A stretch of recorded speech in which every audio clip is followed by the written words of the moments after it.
안녕하세요. 전 50대 여자입니다. 요즘은 100세 시대라고 하기도 하죠. 저는 앞으로 살아갈 날보다 살아온 날이 더 많은 사람입니다. 전혀 짧은 인생이 아니죠. 제 팔자는 스스로 생각해도 그렇게 불쌍해서 하늘에다 원망도 참 많이 했습니다. 긴 시간 동안 너무 힘든 일이 많았거든요. 그런데 제가 그동안 너무 고생해서 쏟아부은 원망들을 보고 하늘에서 남은 여생은 편히 살라 행운을 빌어준 것인지 제가 받아 누리기엔 너무 커다란 복을 받게 되어 그 이야기를 한번 써보려고 합니다. 저는 어렸을 때 시골에서 살았어요. 유복하긴커녕 매우 가난한 집에서 살았지만 부모님의 사랑은 듬뿍 받고 자랐죠. 제가 살았던 시대에서는 여자는 우스운 취급을 당하기 일쑤였는데 저희 집에선 아버지가 귀한 딸내미 하시며 제게 얼마나 큰 사랑을 베푸셨는지 모릅니다. 그러던 어느 날 금슬이 좋으셨던 부모님은 죽어서도 함께 있고 싶었던 것인지 한나라한시의 사고를 당해 그 자리에서 돌아가셨어요. 그렇게 한순간에 저는 고아가 되었습니다. 그렇게 저는 불행한 삶의 시작을 끊게 되었습니다. 처음엔 친척들의 집을 전전했어요. 하녀처럼 굴려지기도 했고 멸시받기도 했죠. 사촌이란 존재들도 하나같이 못된 아이들 뿐이었습니다. 저라면 부모를 하루아침에 잃은 어린 여자아이를 보듬어 줄 것 같은데 말이죠. 그렇게 8년을 이 집 저 집 전전하며 식충이 취급, 하녀 취급을 받으면서 컸어요. 제가 16살의 나이가 되었던 해에 일어난 일이 하나 있었습니다. 점점 여성스러워지는 제 외모에 고모의 아들인 사촌 오빠가 제게 흑심을 품고 일을 벌인 겁니다. 저는 반항했고 제 고함 소리에 고모네 식구들의 집엔 환하게 불이 켜졌고 제 방으로 다 모였어요. 저는 제가 아무리 하녀의 식충이라 하더라도 오빠를 혼내실 줄 알았습니다. 그런데 오히려 제가 선한 오빠의 마음을 어지럽혔다며 은혜도 모르는 아이라고 하시며 제게 윽박지르고 절 잡아 끌어 내쫓아 버리시더군요. 제 옷가지나 이런 것들도 밖으로 다 던져버리면서 말이죠. 저는 몹쓸 짓을 당할 뻔하고 죄가 없었음에도 불구하고 그렇게 한밤중에 오도 가도 못하는 신세가 되었습니다. 그날 하늘에다가 얼마나 외쳤는지 몰라요. 하나뿐인 귀한 딸내미라면서 이게 뭐가 귀한 취급이냐고, 왜 나만 두고 갔냐고 하면서 말이에요. 눈물이 멈추지 않았어요. 하지만 슬픔에 빠져 있을 순 없었습니다. 저는 죽고 싶었지만 죽을 용기가 없어서 계속 살아가야 했기에 발버둥을 쳐야 했죠. 저도 이제 배불리 눈칫밥을 먹는 것이 싫어 서울에서 일을 해야 되겠다고 생각했어요. 서울에서 일을 하면 돈을 많이 벌 수 있다고 했었거든요. 정말 조금씩 모은 돈을 박박 긁어 서울로 가는 표를 샀고 서울로 향했습니다. 하지만 촌뜨기에 아직 어린 여자아이가 일자리를 구하는 것은 정말 쉽지 않았죠. 길에서 잠을 청한 것은 예사일에 아우리기까지 한 여자아이라 위험했던 순간이 한두 번도 아니었습니다. 그런 위험에서 빠져나오기 위해 죽을 힘을 다해 도망쳤고 배를 골는 일은 일쑤였죠. 표를 사서 얼마 남지 않은 돈도 언제 일을 구할 수 있을지 모르니까 조금씩 아껴 썼어요. 어쩔 땐 남들이 버리고 간 흙이 묻은 음식물을 주워 먹을 때도 있었습니다. 이러다 안 되겠다 싶더군요. 그때부터 보이는 가게마다 들어가서 일을 하게 해달라고 간청했어요. 그런데 뭐 어디 일을 시켜주겠나요? 당연히 내쳐졌죠. 손님 도망가게 하려고 찾아왔냐고 썩 꺼지라며 소금을 뿌리셨던 사람들도 계셨습니다. 수중에 가지고 있었던 돈들도 땡전 한 푼 없이 떨어졌고 난 이렇게 고생만 하다가 죽는구나 하며 포기를 할 때쯤이었어요. 전봇대 밑에 쪼그리고 멍하니 눈물만 흘리며 앉아 있었는데 머리 위로 종이 한 장이 하늘하늘 떨어지더라고요. 뭔가 싶어보니 제가 있는 곳에서는 거리가 제법 있는 곳에 위치한 공장에서 일을 할 사람을 구인한다는 내용이었죠. 그 종이에는 숙식 제공이란 4글자가 적혀 있었습니다. 집도 절도 돈도 없었던 저는 이거다, 진짜 마지막 기회다 하며 미친 듯이 걸어 공장에 도착했어요. 나이가 어려서 안 된다고 하면 어쩌나 싶어서 불안했는데 전부 제 기우였습니다. 그곳에는 저보다 어린 여자아이들도 있었거든요. 미싱 공장이라 그런지 여자들밖에 없더군요. 꾀재재한 몰골을 본 반장님은 오늘은 쉬고 내일부터 일을 하라 하며 일하는 시간이며 돈이며 기계적으로 웃더군요. 기숙사에서 지낼 거면 월급에서 돈을 얼마 정도 떼가는데 어쩌겠냐고 하면서요. 저는 오늘부터 기숙사에서 지내겠다고 했어요. 기숙사는 낡고 초라했고 외풍도 많이 들었지만 그날 밤 서울에 올라온 이후 처음으로 제대로 씻고 이불을 덮고 편안하게 잠을 청할 수 있었어요. 이튿날부터 손이 부르트도록 일을 했습니다. 요즘 청년들은 미리 알려준 시간보다 일을 더 시키면 야근 수당이니 특근 수당이니 이런 것들을 노동부 같은 곳에 말하기도 하고 신고하기도 한다던데 우리 때에는 그런 것들이 일절 없었고 하라면 해야 했죠. 쥐꼬리만한 월급에서 기숙사 비용도 떼가는 것도 모자라 하루에 잠을 자는 시간을 제외하면 계속 재봉틀을 돌려야 했어요.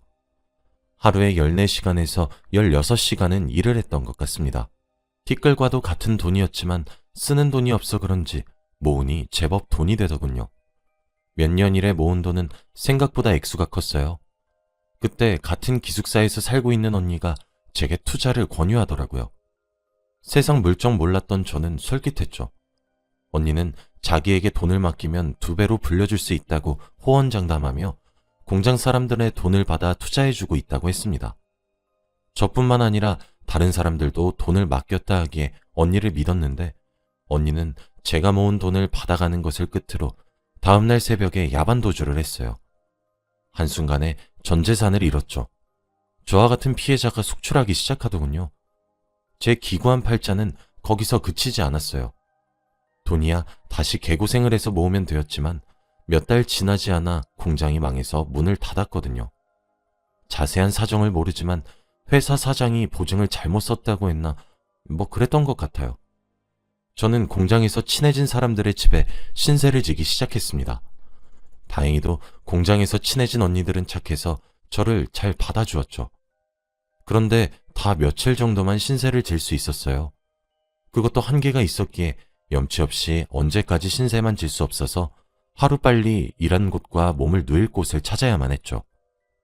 그렇게 발품 팔며 숙식이 가능한 일자리를 찾아 헤매고 다녔습니다. 그런데 그런 제가 안쓰러웠는지 당시에 가장 친하게 지냈던 공장 언니가 자기는 고향집에 내려가서 지낼 건데 함께 내려가지 않겠냐고 하더라고요. 저 하나 정도 도울 여력은 된다고 하면서 말이죠. 염치가 없었지만 저는 차마 거절할 수 없었어요. 그렇게 언니네 고향집에서 신세를 지게 되었습니다. 언니네 부모님은 정말 따뜻하신 분들이었죠. 제가 살아온 환경을 듣고 눈물 지으시며 하늘에 있는 부모님들이 대견하다고 할 거라며 어린 나이부터 정말 고생이 많다며 이제 행복할 일만 있을 것이 분명하다고 해주셨거든요.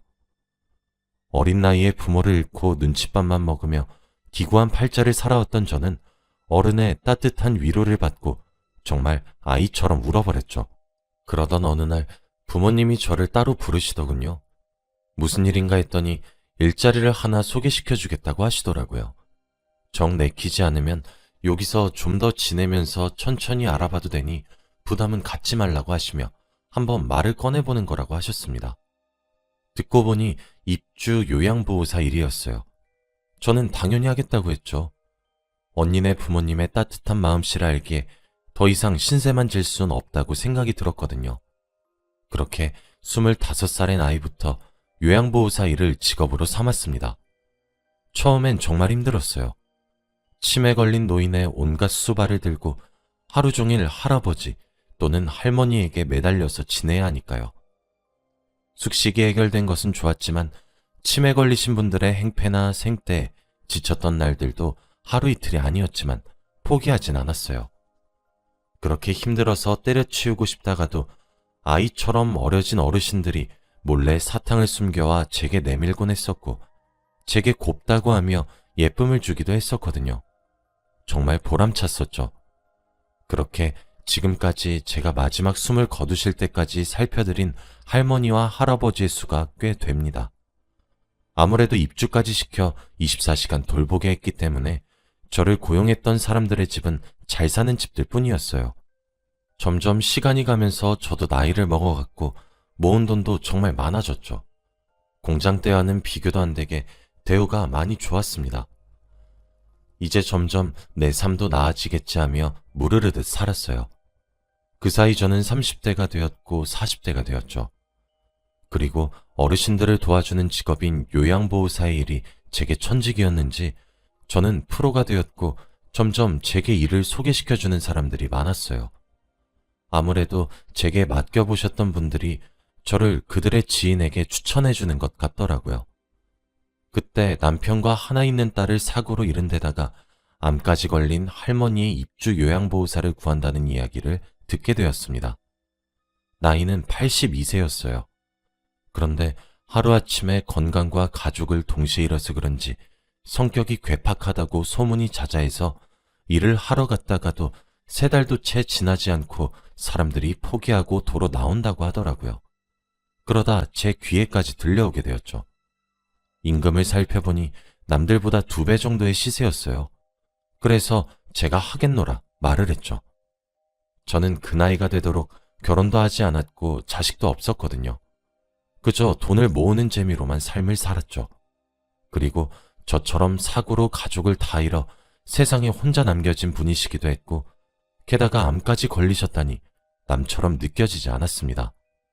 다들 그 할머님께 아무리 가지고 있는 슬픔이 커도 저렇게 심보가 괴팍하면 어쩌냐고, 그러니까 큰 병에 걸린 것이라 손가락질했지만 저는 누구보다 세상에 혼자 남겨진 기분을 잘 알았고 이해가 되었기에 더 마음이 갔었던 것도 있었어요. 할머님의 집에 일을 하러 가기로 한 날이 되었죠. 와, 그런데 생각했던 것보다 훨씬 괴팍하셨어요. 저는 암에 걸리신 것만 알았는데 얼굴의 절반이 화상 자국으로 덮여 있으시더라고요. 알고 보니 남편과 딸을 잃어버렸던 사고가 화제였다고 합니다. 가까스로 어머니는 구출이 되었는데 남편과 딸은 그만 숨을 거두고 만 거죠. 그래서 그런가 사람이 대화를 하면 눈을 마주치고 말을 해야 하잖아요. 그런데 할머님을 쳐다보기만 하면 악을 쓰며 소리를 지르기는 일쑤였어요. 저렇게 혈압을 올리시다 쓰러지면 어떡하나 싶어 걱정이 될 정도로 화를 내시기도 했죠. 음식은 또 어찌나 가리셨는지 몰라요. 말동무가 되기는커녕 말을 붙이려고만 하면 저를 노려보곤 하셨죠. 그러니까 오히려 오기가 생기더라고요. 내가 포기하나 봐라 하는 심정으로 계속해서 할머님께 다가갔습니다. 할머님은 남편과 딸의 사망보험금을 받아 살림이 엄청 넉넉하셨는데 투자의 신이 붙었던 것인지 보험금을 굴리고 굴려 몇십억 대의 자산 가셨어요. 저는 그런 할머님께 빨래를 개어드리면서 제 이야기만 조잘조잘 거렸죠. 들은 척도 하지 않으시는 것 같았는데 다 들으셨나 보더라고요. 저는 투자를 어떻게 하시는 거냐며 사기도 당해봤다고 하는 제 말에 이게 멍청한 것 하시기도 했거든요. 그러면 저는 그러게요. 제가 너무 순진했었나 봐요. 하고 넘겼어요. 그 뒤로도 제가 칼질을 하다 손가락을 베는 날이면 아니 너는 눈이 없냐? 하며 혼내셨었고 제가 할 일을 끝내고 소파에 앉아있다 잠깐 꾸벅 졸면 득달같이 달려오셔서 넌 지금 시간에 잠이 와? 잘 거면 방으로 썩 들어가! 하며 화를 내셨었거든요. 그래서 오해했었나 보더군요. 저는 주위에서도 할머니 성질이 보통이 아니다, 괴팍하다, 온갖 소리를 다 듣고 여기에 일을 하러 오기도 했고 실제로 할머님께서 제게 따뜻한 말 한마디 하지 않으시니 색안경을 끼고 바라보았던 것이었어요. 할머니는 전혀 괴팍하신 분이 아니셨거든요. 말을 조금 세게 하시는 분이셨죠. 제가 손가락이 칼에 베었던 날에도 후시딘을 던지듯 제게 주셨고 소파에서 꾸벅꾸벅 조는 날이면 거실 TV 소리를 낮추셨어요. 할머니가 따뜻하다는 사실을 알아채니 할머니의 꾸중도 듣기 즐겁더군요. 저도 정을 많이 주게 되었어요. 점점 할머님께 진심이 되어갔죠. 사람이 살다 보면 소주가 땡기는 날이 있잖아요. 마음이 헛헛하고 어수선한 그런 날이요. 할머님을 모시고 산 지 1년이 다 되어가면서 저희 부모님의 기일이 다가왔었어요. 할머님 잠자리를 봐드리고 거실에 혼자 앉아 창밖에 떠있는 달을 보며 소주를 한 잔, 2잔 기울이기 시작했죠. 그런데 달칵하며 할머님이 문을 열고 밖으로 나오시더라고요. 아주 청승이란 청승은 다 떨고 지랄이여. 너 왜 안 자고 이러고 있어? 하며 소파로 슬그머니 엉덩이를 붙이셨어요. 그때 저도 모르게 웃음이 나더라고요. 왜 웃냐는 질문에 그냥 그저 기분이 좋아서요. 라고 대답했어요. 잠시 정적이 흐르고 할머님이 물어보시더군요. 너 왜 지금 그 나이 먹도록 결혼도 안 하고 애도 안 낳고 살아? 하시면서요. 그때 처음으로 할머님께 제 이야기를 들려드렸던 것 같아요. 어르신, 제 팔자가 얼마나 기구했는지 아세요? 제가 뭐 돈이 있기라나 가족이 있기라나. 그러니 이 나이 먹도록 남자 한번 제대로 못 만나고 돈이나 벌면서 살고 있죠. 나이 어려서는 부모님을 한날 한시에 잃었지. 돈 좀 모아놨더니 믿었던 언니가 받아들고 야반도주했지. 얼마나 힘들었는지 몰라요. 어르신, 저 진짜 길에 버려진 음식도 주워 먹고 그런 적도 있었어요. 안 믿기시죠? 이렇게 제 한 몸 건사하기도 바쁜데 어떻게 가족을 꾸리겠어요? 그림의 떡이지. 저는 할머님께 하소연하듯이 얘기를 해드렸습니다. 할머니는 소파에 앉아 지팡이에 턱을 괴며 제 이야기를 묵묵히 들어주셨죠. 그래서 그런 것인지 술 기운 때문인 것인지 술술 나오더군요. 할머니는 그런 제가 안타까우셨나 봐요. 본인 이야기를 해주시더라고요. 괜찮아. 남들 사는 것도 다 이렇게 살아. 세상에 사연 없는 사람이 어디 있겠냐? 다 참고 살고 버티는 거지. 나도 우리 하나 있는 딸이랑 남편을 화재를 잃고 나서 얼마나 죽고 싶었는지 몰라. 우리 남편은 1등 신랑이었거든. 딸도 그런 남편 닮아서 심성이 참 고운 아이였지. 화재로 세상을 등져서 그런가 사망보험금은 두둑하게 나왔는데 가족 목숨값인데 좋았겠어? 아니 나도 따라갈까 하다가도 겁이 나서 못하고 또 아득바득 살아보겠다고 노력했지. 고향 땅에서는 우리 가족 생각나서 못 살겠고 그래서 서울로 혼자 올라왔지 뭐. 그러다 운 좋게 투자했더니 큰 돈 벌고 그렇게 재산도 늘어갔는데 아이고 나는 세상 등진 남편이랑 딸이 내 말년에 이렇게 편하게 살아보라 그러나 했는데 속도 메스껍고 머리도 어지럽고 병원에 가서 검사했더니 큰 병원을 가라 그러대. 가보니 글쎄 암이래. 내 팔자가 왜 이렇게 기구하나 얼마나 원망했는지 모른대도. 병원에 입원을 하실 거냐 하는데 내가 이 나이 먹고 또 뭐하러 병원에 죽을 날을 받은 사람처럼 살아가겠어. 아니다 됐다 하고 병원 왔다 갔다 하면서 편안하게 뒤지겠소 했지. 그런데 이 암이란 병이 참말로 독한 병이더라고. 시도 때도 없이 몸이 쥐어짜지듯이 너무 아픈데 혼자 있으니 힘들고 아프고 어찌나 비참하든지. 에휴, 그래서 보살 구하면 못하겠어. 내가 악바리처럼 살아서 그런지 내 얼굴에 화상 흉이 두려워서 그런지 뭔 말만 하면 눈물바람으로 못하겠다 그러는데 나도 지겨워지더라고. 그래서 이제 마지막이다 하는 심정으로 구했는데 그때 일하러 들어온 사람이 바로 너요. 근데 너는 내 얼굴을 봐도 징그러워하지도 않고 그저 예 할머님, 예 어르신 하며 살갑게 대해주는 것이 참 고마웠다고.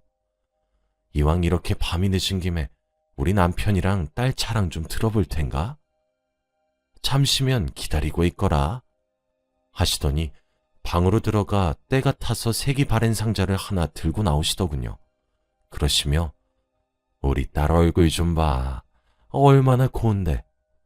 우리 남편도 젊었을 때 여자들 가슴앓이 꽤나 시켰던 얼굴이래도 하시며 제일 먼저 셋이서 찍은 빛바랜 가족 사진을 보여주더라고요. 술을 꽤 마신 상태로 웬일로 얼굴에 미소를 띠고 조곤조곤한 목소리로 자기 얘기를 하시는 할머님의 목소리를 들으며 마음의 위로를 참 많이 얻고 있었어요. 그런데 사진을 본 순간 퍼드득하며 술이 다 깨더군요. 저는 깜짝 놀라 사진을 할머님의 손에서 뺏어 들고 뚫어지게 보았습니다. 빛바랜 사진이었지만 사진 속에 나온 할머님의 따님분은 제가 공장이 망하고 신세를 졌던 언니임이 틀림없더라고요. 입이 떡 벌어진 채 사진만 뚫어져라 보고 있으니 네가 봐도 우리 딸이 한미모 하는가 보구나 하시며 웃으시더라고요. 아, 할머님, 혹시 따님분 이름이 윤정이 맞아요? 라고 물어봤어요. 그랬더니 아니 네가 어떻게 그 이름을 알아? 하며 깜짝 놀라시더군요. 저 기억 안 나세요? 정희 언니가 다니던 공장 망해서 언니가 회사에서 친하게 지냈던 동생이라고 한 명 데려와서 몇 달 함께 지냈잖아요. 제가 그 동생이에요. 그때 그 동생한테 입주요양보호사로 일할 수 있게 해주셨잖아요. 저 기억 안 나세요? 어쩜 좋아. 저 여기 올라와서 적응하는 게 좀 힘들어서 숨통 좀 틔우고 나서 바로 정희 언니네 연락했는데 그 누구도 안 받아서 한참이나 찾았어요. 걱정돼서 정희 언니 고향집에 내려갔더니 글쎄 집은 무너졌지 사람은 온데간데 없지. 제가 얼마나 걱정했는데요. 마을 사람들이 서울로 가버렸다기에 서울에서 일하다 보면 잘 살겠지 했는데 정희 언니도 화재 사고로 그만 이라고 횡설수설하며 할머님을 붙잡고 엉엉 울었어요. 아이고, 아니 그럼 네가 순영이니? 순영이가 맞는 게야? 아니 그래, 이제 천천히 얼굴 뜯어보니 그때랑 눈망울 하나도 변하지 않았구나 하시며 아이고 아이고 하시더라고요. 그날 늦은 밤이 지나 새벽에 해가 뜰 때까지 저와 할머님 둘이서 부둥켜 안고 지난 세월을 위로하며 한참을 울었습니다. 그 이후로 할머님은 자신을 어머니로 여겨달라 하셨고 저 또한 제게 저희 엄마와 아빠를 제외하고 따뜻함을 베풀어 주셨었던 첫 어른이었고 정희 언니는 제게 친언니와 다름없는 존재였기에 진심으로 어머니로 여기기 시작했습니다. 거기에 그치지 않고 저를 수양딸로 삼아주셨어요. 그렇게 몇 년 동안이나 딸이 엄마를 모시듯 둘이서 행복하게 지냈습니다. 병원에서도 암의 진행률이 심하지 않다 하셨었죠. 그래서 이제 나도 어머니도 드디어 마음 편하고 몸도 편하게 행복하게 지내겠다 했습니다. 그러던 어느 날이었어요. 다른 날과 다름없이 아침에 일어나 밥을 준비하고 있었는데 어머니가 밖으로 나오시질 않더군요. 항상 오전 9시가 되면 나오셨는데 말이죠. 웬일로 늦잠을 주무시나 하면서 방문을 열었더니 어머니가 이불에 그대로 누워 있으셨습니다. 엄마, 오늘 웬일로 이렇게 늦잠을 자요? 해가 좀 있으면 중천에 뜨겠어요. 하며 다가가 흔들어 깨웠는데 어머니 배 위에 올라가 있던 손이 힘없이 바닥으로 떨어지더군요. 불안했습니다. 서둘러 손가락을 코 밑에 대었어요. 숨을 쉬지 않으시더군요. 황급히 귀를 심장에 가져다 댔어요. 심장도 뛰지 않더군요. 몸도 이미 체온이 식어 있었습니다. 사람이 너무 크게 놀라면 눈물도 나오지 않는다는 사실을 아시나요? 119에 다급히 전화를 걸었어요. 뭐라고 신고를 했는지 기억도 나질 않아요. 병원에서는 사망 원인이 노안인 것 같다 하시더군요. 무슨 정신으로 어머님의 장례를 치렀는지 모르겠습니다. 가족도 잃고 돈도 잃은 노인네가 뭐가 그리 보고 싶어서 데리고 가셨냐. 하늘에다 물어보기도 했고 겨우 가족처럼 기대어 지낼 딸내미 만든 지 몇 년이나 지났다고 날 두고 가시냐. 사진에 대고 혼잣말도 했었죠. 왜 자기가 죽을 날을 아는 것처럼 돌아가시기 하루 전날 제게 고맙다고 하고 사랑한다고 한 거냐고. 이러려고 그랬냐고 혼자 펑펑 울다가 어느새 장례가 끝났더군요. 이왕 가신 거 하늘에 가서 보고 싶었던 남편과 딸내미 손잡고 잘 쉬셔라. 의사가 노안으로 사망하면 고통이 없다던데 아마 마지막엔 고통 없이 편하게 자는 잠에 돌아가신 건 어찌 보면 다행이다 하며 생전 바다를 좋아하셨던 것이 기억나 인천 앞바다에다 유골을 뿌려드렸어요. 사망 신고를 하고 오니 변호사가 집으로 찾아오더군요. 윤수영 씨 집에 계십니까? 하면서요. 문을 열어서 안으로 들어오라니 저희 어머니가 혼자 남은 수영 딸 걱정에 유산을 미리 다 정리를 해놓으셨더군요. 어머니는 저를 수양딸로 들이시고 1년 정도 뒤에 유언장을 적으셨다고 해요. 거기엔 자기가 죽으면 제게 모든 재산을 위임하겠다고 적혀 있었습니다. 그렇게 받은 유산이 40억 정도 됩니다. 유언장과 함께 동봉된 편지에는 저를 딸이라고 지칭하시면서 자기가 죽으면 세상에 혼자 남을 제 걱정에 눈을 감으려다가도 번쩍 떠진다고, 자기가 죽으면 이제 고생하지 말고 남은 노년 남자친구도 만들어보고 그렇게 즐겁게만 살다가 따라오라고, 많이 사랑하고 둘째 딸이 되어주어 너무 행복하고 사랑한다고 적혀 있었습니다. 더 해주지 못한 것만 기억나 미안하고 죄스러웠는데 어머니가 끝까지 저를 걱정하시며 세상을 뜨셨던 것이 참 가슴이 아파왔어요. 저는 여전히 어머니와 함께 지냈었던 집에서 혼자 생활하고 있습니다.